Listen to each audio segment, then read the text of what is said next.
ഇരിഞ്ഞാലക്കുട രൂപതയിലെ കുറ്റിക്കാട് ഫോറനിൽപ്പെട്ട ഒരു ദേവാലയമാണ് കൊന്നക്കുഴിയിലുള്ള cent Antony's ദേവാലയം.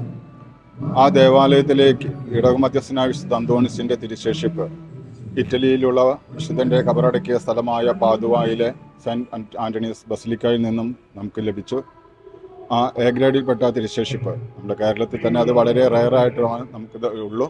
ഇറ്റലിയിലെ പാദുവിൽ നിന്നുള്ള വിശുദ്ധൻ്റെ ആ തിരുശേഷിപ്പ് ഇപ്പോൾ പൂവത്തിങ്കൽ ഇടവക ദേവാലയത്തിലേക്ക് എത്തിച്ചിരിക്കുകയാണ്. അവിടെ നിന്നും ആഘോഷമായിട്ട് 100 വാഹനങ്ങളുടെ അകമ്പടിയോടുകൂടി അലങ്കരിച്ച വാഹനത്തിൽ ഫ്രാൻസിസ്കൻ സഭയിലെ 2 ശാഖകളായ കൺവെൻഷൻ സഭയിലെ പ്രൊവിൻഷ്യാളും കപ്പുച്ചിൻ സഭയിലെ പ്രൊവിൻഷ്യാള് ഫാദർ മൈക്കിൾ ഈരാളിയും ജെയ്സൺ കാളൻ അച്ഛനും 2 പേരും കൂടെ അവിടെ നിന്ന് വിശുദ്ധൻ്റെ കല്ലറയിൽ വെച്ച് ആശീർവദിച്ചെടുത്ത വിശുദ്ധൻ്റെ തിരുസ്വരൂപവും തിരുശേഷിപ്പും ആഘോഷമായിട്ട് എഴുന്നള്ളിച്ച് 100 വാഹനങ്ങളുടെ അകമ്പടിയോടുകൂടി കൊന്നക്കുഴി ഇടവകയിലേക്ക് ആനയിക്കുകയാണ്. ഒരു 4 കിലോമീറ്ററിന് ശേഷം പ്രദക്ഷിണമായിട്ട് ഇടവക ജനങ്ങൾ ഒന്നടങ്കം അണിനിരക്കുന്ന ആ പ്രദർശനത്തിൻ്റെ അകമ്പടിയോടുകൂടിയായിരിക്കും പിന്നീട് തിരുശേഷിപ്പ് ദേവാലയത്തിൽ പ്രവേശിച്ച് പ്രതിഷ്ഠിക്കുക.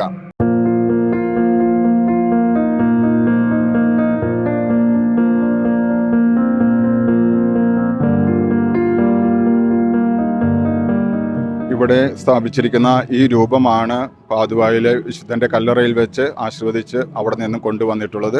ഒപ്പം ഇതിൽ സ്ഥാപിച്ചിരിക്കുന്ന ഈ തിരുശേഷിപ്പാണ് വിശുദ്ധൻ്റെ അസ്ഥിയുടെ അംശമായിട്ട് നമുക്ക് ലഭിച്ചിട്ടുള്ളത്.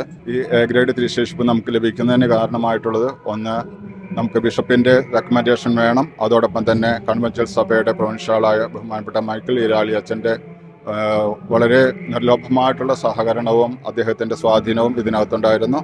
അദ്ദേഹത്തിൻ്റെയും കൂടെ ഒരു പരിശ്രമ ഫലമായിട്ടാണ് പാദുവ ബസിലിക്കയിലെ വർക്ക് ചെയ്തുകൊണ്ടിരിക്കുന്ന ഒരു മലയാളിയായിട്ടുള്ള ഒരു വൈദികൻ ചിച്ചോ ഭരണി, കുറ്റിക്കാട് ഇടവകമാണ് അദ്ദേഹം, കൺവെൻഷൻ സഭയിലെ ഒരു അംഗമാണ്.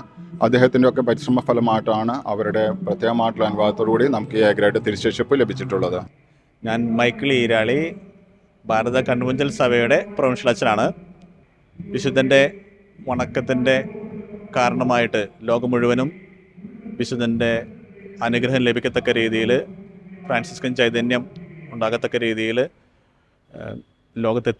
ലോകം മുഴുവൻ എത്തിക്കുവാനുള്ള വലിയ കടമയുടെ ഭാഗമായിട്ടാണ് ഞങ്ങൾ വിശുദ്ധൻ്റെ തിരുശേഷിപ്പ് മറ്റു സ്ഥലങ്ങളിലേക്ക് കൊണ്ടുപോകുന്നത്. ഏറ്റവും പ്രധാനമായിട്ട് ഇതിപ്പോൾ കൊന്നക്കുഴിയിലുള്ള സെൻറ്റ് ആന്റണീസ് ദേവാലയത്തിലേക്ക് കൊണ്ടുവന്നതും അതിൻ്റെ ഒരു ഭക്തി പ്രകടിപ്പിക്കുന്നതിനും പ്രചരിപ്പിക്കുന്നതിനും വേണ്ടിയാണ്. വിശുദ്ധനോടുള്ള വണക്കവും മാധ്യസ്ഥവും വഴി വിശുദ്ധൻ്റെ ജീവിതത്തിൽ വിളങ്ങിയിരിക്കുന്ന ഗുണങ്ങളും നന്മകളും നമ്മുടെ ജീവിതത്തിലൂടെ പ്രാവർത്തികമാക്കി യഥാർത്ഥ ക്രൈസ്തവ ജീവിതം നയിക്കുവാനുള്ള അനുഗ്രഹം വിശുദ്ധനുള്ളത് ലഭിക്കട്ടെ എന്ന് ഞാൻ പ്രാർത്ഥിക്കുകയാണ്.